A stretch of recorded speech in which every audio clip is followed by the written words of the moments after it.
모세가 40년이 되었을 때, 광야 생활 40년이 되었을 때 천사가 시내산 광야 가시나무 떨기 불꽃 가운데에서 그에게 보였을 때 그 광경을 보려고 가까이 가서 놀랍게 여겨서 알아보려고 가까이 가서 봤더니 주의 소리가 그 속에서 났다.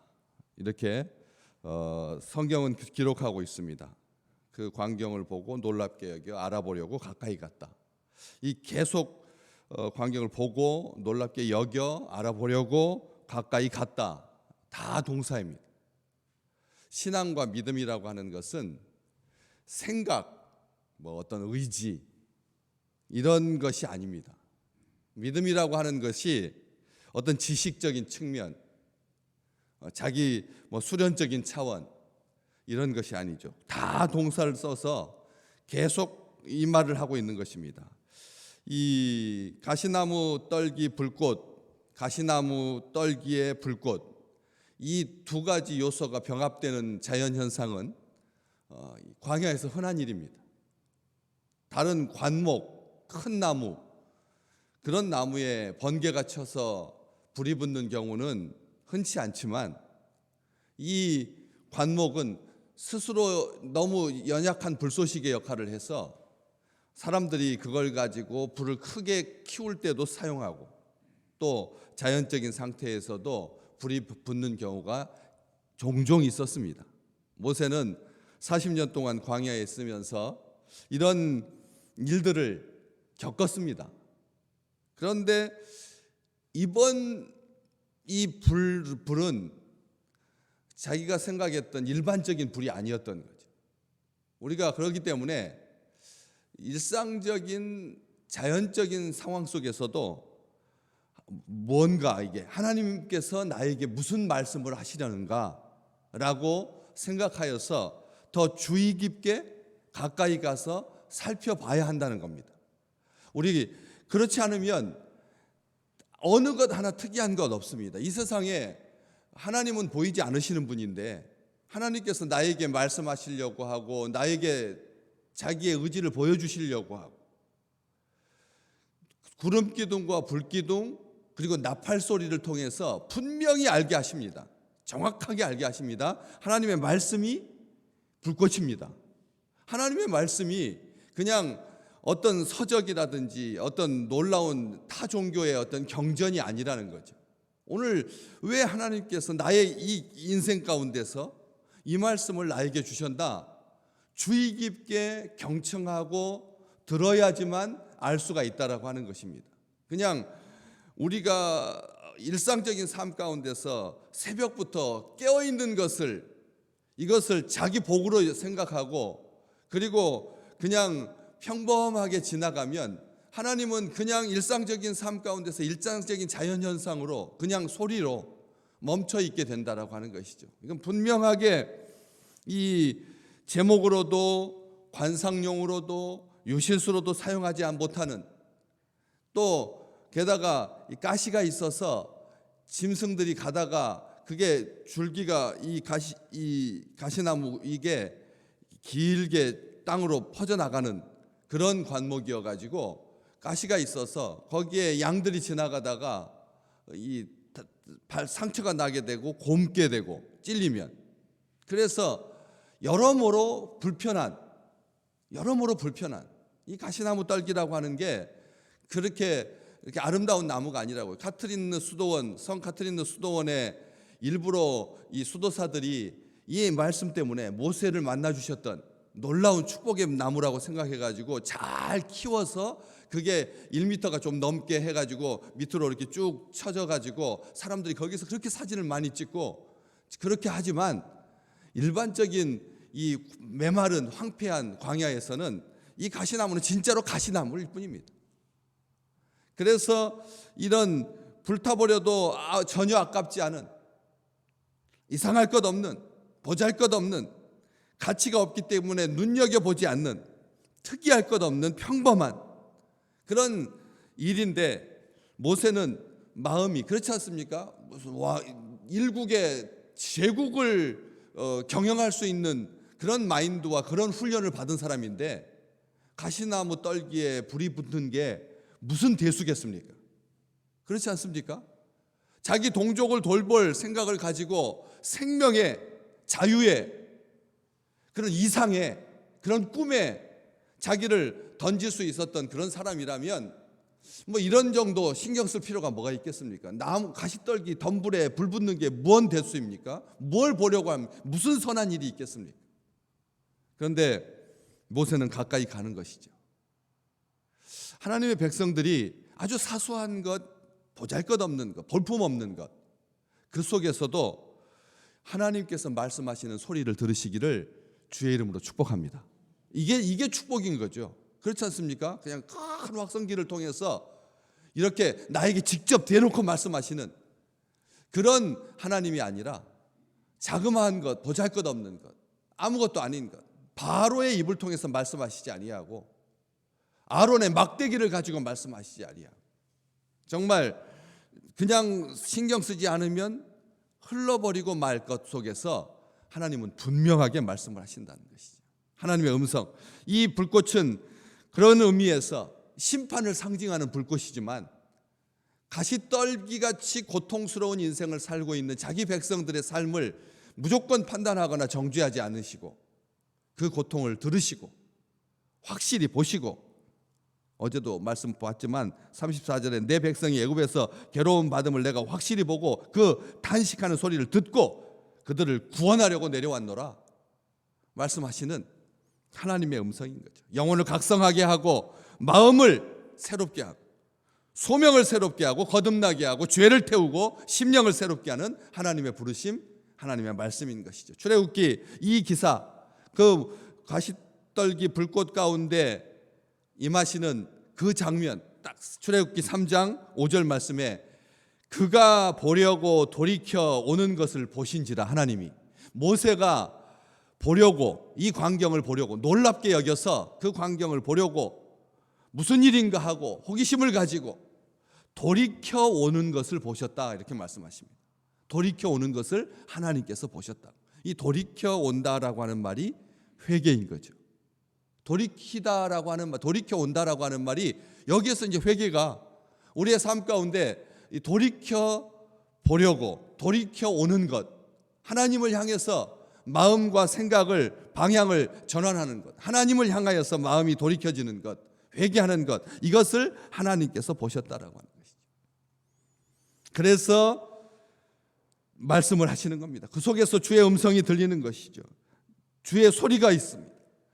천사가 보였는데 그 모세가 가까이 가서 제대로 보니까 그 천사는 우리 하나님이셨고 하나님의 음성이 들리는 것이죠. 하나님의 음성이 들리는 것입니다. 주의 소리가 있어서 나는 내 조상의 하나님, 즉 아브라함과 이삭과 야곱의 하나님이라. 아멘. 우리가 하나님을 막 갈망하고 하나님 보기를 원합니다. 하나님 소리 듣기를 원합니다. 이렇게 해서 다들 다 그렇잖아요. 누가 예수 믿는 주의 백성이 하나님 소리 듣고 싶지 않겠습니까? 친히 말씀하시는 하나님의 음성을 들으려고 그렇게 귀를 쫑긋 세우고 세미한 새들의 그 지저귀 속에서도, 이슬방울 속에서도 하나님의 모습을 보고 싶어하고 하나님의 소리를 듣고 싶어하는데, 하나님께서 소리를 들려주시는 첫 음성이 나는 네 조상의 하나님이다. 그러면서 그냥 너의 조상의 하나님이라고 말씀하시지 아니하고 아브라함과 이삭과 야곱의 하나님이다, 이렇게 말씀하십니다. 조상 중에 이 모세 위쪽으로 있는 그 조상 가운데 굳이 아브라함, 이삭, 야곱만이었겠습니까? 그 밑으로도 쭉 있고, 그리고 제일 가까이는 요셉이 400년 전 조상이긴 하지만 요셉이 있는데요. 요셉의 하나님이라고 하지 아니하고 아브라함, 이삭, 야곱의 하나님. 뭐 흠결이 없는 아주 완전한 3종 세트입니까? 우리가 하나님이 자기를 소개하시는 거잖아요. 모세에게 처음입니다.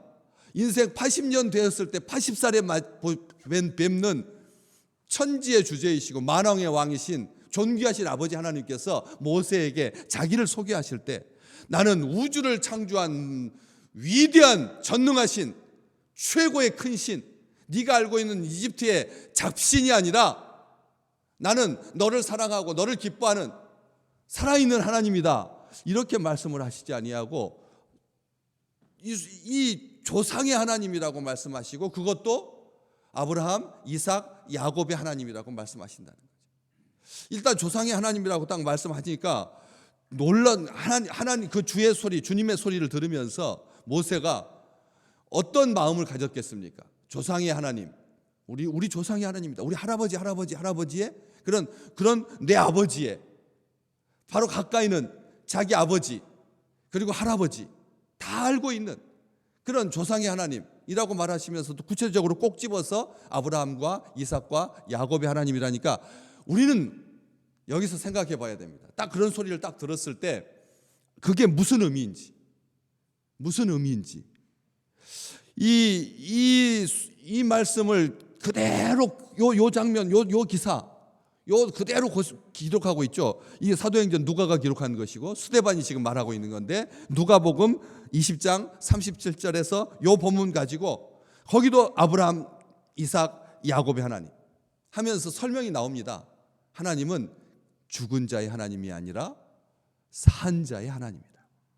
죽은 자의 하나님이라 아니라 산 자의 하나님이다. 그러면서 아브라함과 이삭과 야곱의 하나님이다. 이렇게 말합니다. 그러면 무슨 뜻입니까? 아브라함과 이삭과 야곱은 이미 세상을 떠난 한참 전에 떠났는데 이미 죽어서 뼈도 모르는데 아버지 할아버지였던 야곱도 돌아가셔가지고 막벨라 굴에 안장하는 것을 자기가 알고 있는데 다 안 계신데 진토가 되었을 텐데 하나님은 아브라함과 이삭과 야곱의 하나님이라고 하시면서 죽은 자의 하나님이 아니라 산 자의 하나님이라고 말씀하십니다. 그렇다면 세 분 조상들은 죽은 게 아니라 살아있다라고 하는 것이죠. 죽은 게 아니라 살아있다라고 하는 것입니다.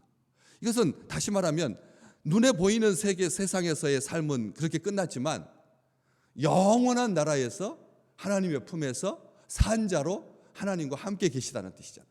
하나님께서 그렇게 자기를 소개하신다라고 하는 이 말은 바로 부활을 말하고 있는 겁니다. 영생을 말하고 있는 것입니다. 살아있다, 산 자의 하나님입니다. 그래서 누가복음 20장 38절에 하나님은 죽은 자의 하나님이 아니라 살아있는 자의 하나님이시니라. 하나님에게는 모든 사람이 살아있느니라. 하나님에게는 모든 사람이 살았느니라. 이렇게 말씀을 하고 계십니다. 요셉과 다니엘과 이삭, 다윗의 우리가 잘 알고 우리가 좋아하는 어떤 갈렙의 하나님이라고 하지 아니하고 아브라함과 이삭과 야곱의 하나님, 조상의 하나님. 무슨 뜻입니까? 이스라엘 백성을 자신의 이름 아래 두시려고, 이스라엘 백성들을 자기의 이름 아래 두시려고, 그러니까 최고라고 여기는 그 시조 그런 이렇게 여기는 자기 조상의 원류이고 근원인 그 조상들의 하나님이라고 하는 말은 우리는 하나님의 백성이고 하나님의 자손이라는 것이 거기 하나님이라고 하니까 그 하나님의 이름 아래 우리가 있다는 거예요. 하나님의 이름 안에 있다. 믿음으로 살아야 된다. 하나님의 복으로 살아야 된다. 약속으로 살아야 된다. 고난을 이기고 승리하게 하시는 특별하게 부활 생명으로 우리에게 영생을 주시는 그런 존귀하신 하나님. 왜요? 아브라함에게는 열국의 아비라고 하는 이름을 하나님께서 주셨고 아브라함이었는데 아브라함이라고 하나님께서 이름을 주시면서 너는 열국의 아버지다. 모든 민족의 아버지다. 인류의 아버지다. 그렇기 때문에 시작과 근원이 되신다는 거예요. 아브라함의 하나님이라는 말은 이 시작과 근원, 아브라함이 시작과 근원이었는데 그 아브라함의 하나님이 된다는 것은 모든 것은 하나님께 달려 있다는 말이고, 이삭의 하나님이라고 하는 말은 웃게 하시는 다시 말하면 아브라함에게 약속하셨던 모든 것을 받아서 누리고 성취하게 하시는, 다시 말하면 모든 것을 주시는, 그것을 아들로서 아브라함의 아들로서 하나님께서 하신 약속을 보게 만드는, 누리게 만드는 그런 하나님이시다. 야곱의 하나님은 야복 강가에서 씨름하는 그 장면을 기억하면서 모세는 이 세 분 이름을 들을 때 우리 하나님은 어떤 하나님인지 온전하게 고백할 수 있도록, 완전하게 알 수 있도록 야곱과 씨름하시면서 힘과 능력의 원천이 하나님이시라는 것을, 하나님을 이긴다라고 하는 말이 자기가 힘과 자기의 능력으로 이긴 게 아니라 하나님께서 주신 힘으로 이길 수 있었다라고 하는, 모든 승리의 원천은 우리 하나님이라고 하는 것을, 오늘 또 우리를 승리하게 하시는 분은 하나님이심을 믿으라는 말이죠. 내가 너의 아버지 하나님, 아브라함의 하나님, 야곱의 하나님, 이삭의 하나님이라고 하는 성경의 그 인물, 자기 조상들에 대해서 속속들이 알고 있었던, 완전하게 알고 있었던 그 중심에 서 계신 하나님, 그래서 하나님의 은혜를 더욱 의지하라, 그런 말씀인 것이죠. 오늘 이 말씀과 관련하여서 앞에 3장, 사도행전 3장 13절에도 그의 종 예수를 영화롭게 하셔서 부활을 통해서 아들을 영화롭게 하신, 그래서 아브라함과 이삭과 야곱의 하나님이다. 이 말 그대로 사도들이 한 말입니다. 사도들도 아브라함과 이삭과 야곱의 하나님입니다. 아들을 부활시키셔서 그의 종 예수를 영화롭게 하신 하나님. 다시 말하면 그 아브라함과 이삭과 야곱의 하나님이라고 하는 말은 예수를 영화롭게 하신 것처럼, 그의 종을 영화롭게 하신 것처럼 오늘 주의 백성, 하나님의 종들을 하나님께서 영화롭게 하실 것이다라고 하는 약속의 말씀인 것이죠.